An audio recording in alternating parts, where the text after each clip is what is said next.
Take my cordial love, my dear learners. I hope all of you are fine. Today, we will discuss about determiner. আজকে আমরা আলোচনা করব determiner নিয়ে। determiner যেটা হলো আমাদের কোনো নাউন বা প্রনাউনকে শনাক্ত করে বা ওই নাউন বা প্রনাউনের সংখ্যা বা পরিমাণ নির্দেশ করে। আমরা অনেক ডিটারমাইনার আমাদের ইংলিশ বলার সময় লেখার সময় ব্যবহার করি এবং এগুলো ব্যবহার করার ক্ষেত্রে অবশ্যই আমাদের কেয়ারফুল থাকতে হবে। সো এই ডিটারমাইনারটা আমরা ভালো করে পড়ে রাখবো আমাদের ইন ফিউচারে পরীক্ষার ক্ষেত্রে বা চাকরি পরীক্ষা বা ভর্তি পরীক্ষা সকল ক্ষেত্রে আমাদের ডিটারমাইনার থেকে কোনো না কোনো প্রশ্ন আসতে পারে। কাজেই so let's start the class to be clear about determiners. Determiner এখানে আমি লিখে রেখেছি আগেই বলেছি যেটা যে নাউনকে শনাক্ত করে বা কোনো বস্তুকে শনাক্ত করে অথবা ওই নাউনের বা ওই বস্তুর সংখ্যা বা পরিমাণ নির্দেশ করে, সেটাই হলো ডিটারমাইনার্স। কাজেই যেহেতু সংখ্যা বা পরিমাণ নির্দেশ করে আমাদের ইংলিশ গ্রামারের যে সকল ওয়ার্ড সংখ্যা বা পরিমাণ নির্দেশ করে তারা সবাই ডিটারমাইনার্স। এখানে আমরা কয়েকটা দেওয়া আছে উদাহরণ, এই 5টা উদাহরণ দেওয়া আছে, মোস্টলি 5টার মধ্যে থেকে ডিটারমাইনার্সটা বেশি গণ্য হয়। সো প্রথম যেটা দেওয়া আছে সেটা হলো আর্টিকেলস। আমরা জানি আর্টিকেল সবসময় সংখ্যা নির্দেশ করে বা পরিমাণ নির্দেশ করে।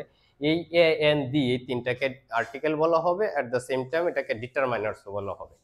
পরে ডেমনস্ট্রেটিভস, আমরা জানি ডেমনস্ট্রেটিভ প্রনাউনের প্রকারভেদ থেকে আসছে, যে এই ওই এগুলো ওইগুলো এইরকম নির্দেশ করে যে যা তা হলো ডেমনস্ট্রেটিভ। ডেমনস্ট্রেটিভ চারটা এখানে আছে, দিস, দ্যাট, দিজ, দোজ, এই চারটা হলো ডেমনস্ট্রেটিভ, এটি ডিটারমিনার হিসেবে ব্যবহৃত হবে। এরপরে আছে পসেসিভস। পসেসিভস আমরা জানি প্রনাউনের তিনটা ব্যবহার আছে, তিনটা ফর্ম আছে, সাবজেক্টিভ, অবজেক্টিভ, পসেসিভ। তো এই পসেসিভ আমরা জানি কেজও তিন প্রকার, ভোকেটিভ কেজ, অবজেক্টিভ কেজ আর পসেসিভ কেজ। এই কেজ পসেসিভস যেগুলো আছে এগুলো কিন্তু আবার ডিটারমিনার হিসেবে ব্যবহৃত হয়, যেমন my, our, your, his, her, their, its, বা যে কোনো নামের সাথে যদি আমি অ্যাপোস্ট্রফি এস যুক্ত করি, যেমন রহিমস, তখন সেটা কি হয়ে যাবে, তখন সেটা পসেসিভস হয়ে যাবে। আরেকটা হলো নিউমারালস। নিউমারালস বলতে আমরা বুঝি যেটা দ্বারা সংখ্যা নির্দেশ করে, সেটা হলো নিউমারালস।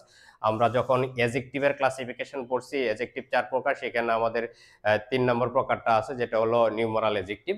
সো এই নিউমেরাল যেগুলো 1, 2 বা এনি নিউমেরাল বা যে কোনো সংখ্যা নির্দেশকারী ওয়ার্ডই ডিটারমিনার হিসেবে ব্যবহৃত হবে।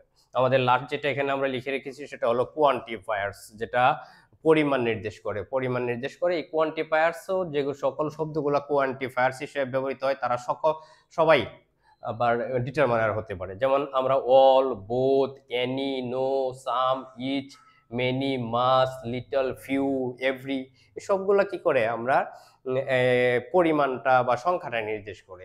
সো এই যে 5টা আমরা এখানে লিখে রেখেছি, 5টা যখন কোনো নাউনের পূর্বে বসে ওই নাউনটাকে শনাক্ত করবে বা ওই নাউনের সংখ্যাটা বা ওই নাউনের পরিমাণটা নির্দেশ করবে, সেটাকে বলা হবে ডিটারমিনার। কাজে ডিটারমিনার অত্যন্ত গুরুত্বপূর্ণ একটা পার্ট। আমরা ডিটারমিনারটা খুব ভালোভাবে পড়ে রাখবো, শিখে রাখবো, যেন আমাদের ইন ফিউচার পরীক্ষাগুলোতে আমরা ডিটারমিনার আনসার করতে পারি। তো আমি লাস্টে আবার বলছি, ডিটারমিনার হলো যে সকল ওয়ার্ড, নাউন বা প্রনাউনের সংখ্যা বা পরিমাণ নির্দেশ করে, they are called determiners. So thank you very much.